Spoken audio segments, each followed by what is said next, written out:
Selanjutnya saudaraku, 5 identitas hidup dalam Kristus. Ya, identitas hidup dalam Kristus. Nah, di Efesus 2 ayat 10 saudara, dikatakan, karena kita ini buatan Allah, diciptakan dalam Kristus Yesus untuk melakukan pekerjaan baik. Ingat ini, ada pekerjaan baik ya, yang dipersiapkan Allah sebelumnya. Ia mau, Kristus mau, supaya kita hidup di dalamnya. Hidup di dalam pekerjaan baik itu. Ingat saudara, kita ini, identitas saudara, kita ini telah menjadi manusia baru. Manusia spiritual yang diciptakan di dalam Kristus, saudara. Jadi, saudara, walaupun kehidupan kita sehari-hari ada di dalam daging ini, casing ini, saudara. Ada casing ini. Casing yang melihat begitu banyak kehidupan, yang begitu banyak masalah dalam kehidupan, begitu banyak problema kehidupan.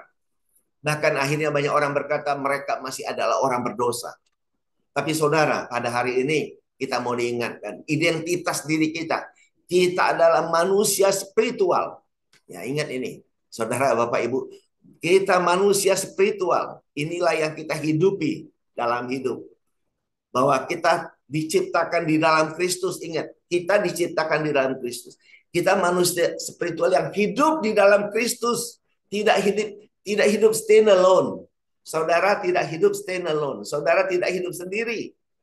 But your life, kehidupan kita, ada di dalam Kristus, saudara. 1 Petrus 1 ayat 3 juga berkatakan, waktu Kristus bangkit, kita telah dibangkitkan. Kita telah diciptakan, dilahirkan menjadi manusia baru di dalam Dia.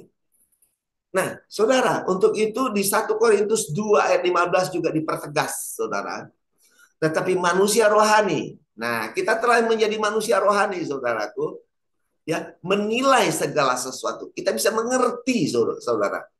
Ya, tetapi manusia rohani menilai segala sesuatu, tetapi ia sendiri tidak dinilai orang lain. Wow, ini luar biasa.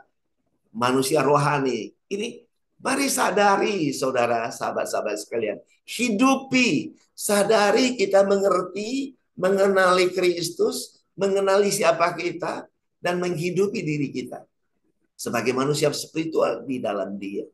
Ini dahsyat sekali, sahabat-sahabat sekalian.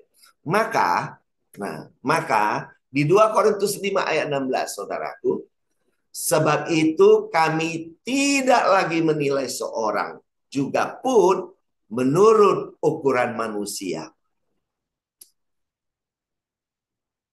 Dan jika kami pernah menilai Kristus menurut ukuran manusia, sekarang kami tidak lagi menilainya demikian. Jadi saudaraku, mari di dalam hati dan pikiran kita, di dalam pemahaman kita, pengenalan kita, kita tidak bisa lagi menilai manusia dengan ukuran manusia. Apalagi menilai Kristus, saudara.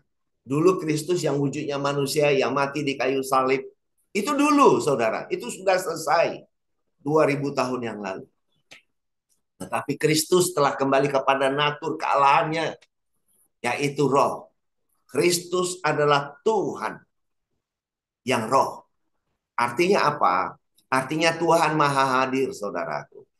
Maka kalau saya tanya secara pribadi kepada Bapak Ibu, Tuhan ada di mana? Maka dalam pelayanan saya orang berkata, ada di dalam hati saya, Pak Gibson, katanya gitu ya. Luar biasa. Ya, luar biasa. Ada di dalam hati saya, Pak Gibson. Puji Tuhan. Puji Tuhan. Memang Tuhan berdiam di dalam hati saudara dan saya. Kita adalah mempelainya, saudara. Ingat loh, saudara. Banyak orang berkata, ini kita budak, ada yang mengatakan budak, ada yang menyatakan hamba, ada yang menyatakan murid, ada yang mengatakan juga anak Allah. Tapi pada hari ini kita mau deklarasikan dan aminkan, saudara, bahwa saudara dan saya, kita semua adalah mempelai Kristus. Amin. Ada amin, saudara. Kita semua adalah mempelai Kristus. Maka di ayat 17 dipertegas. Jadi, siapa yang ada dalam Kristus, ia adalah ciptaan baru. Ya, yang lama telah berlalu, sesungguhnya yang baru sudah datang. Sadarkah kita, saudaraku?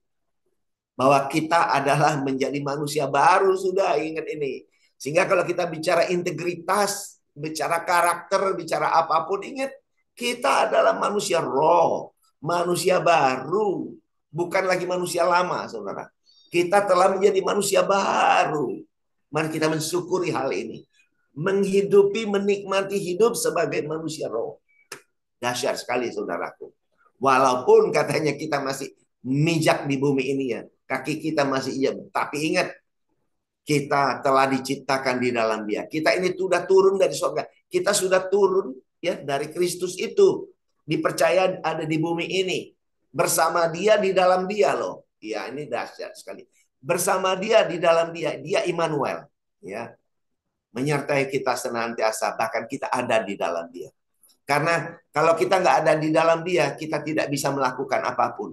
Tidak bisa berbuat apapun, saudara. Ya, karena Dialah pokok anggur. Ya, kita ranting-rantingnya. Ya, kalau kita ada di dalam Dia, Dia ada di dalam kita. Kita berbuah banyak, saudara. Di luar Kristus kita tidak bisa berbuat apa-apa. Nah, ini harus paham ini. Ini dari perspektif Alkitab, dari Injil Kristus. Hopefully menjadi berkat. Mari kita ikuti sambungannya di video berikutnya. Oke, see you.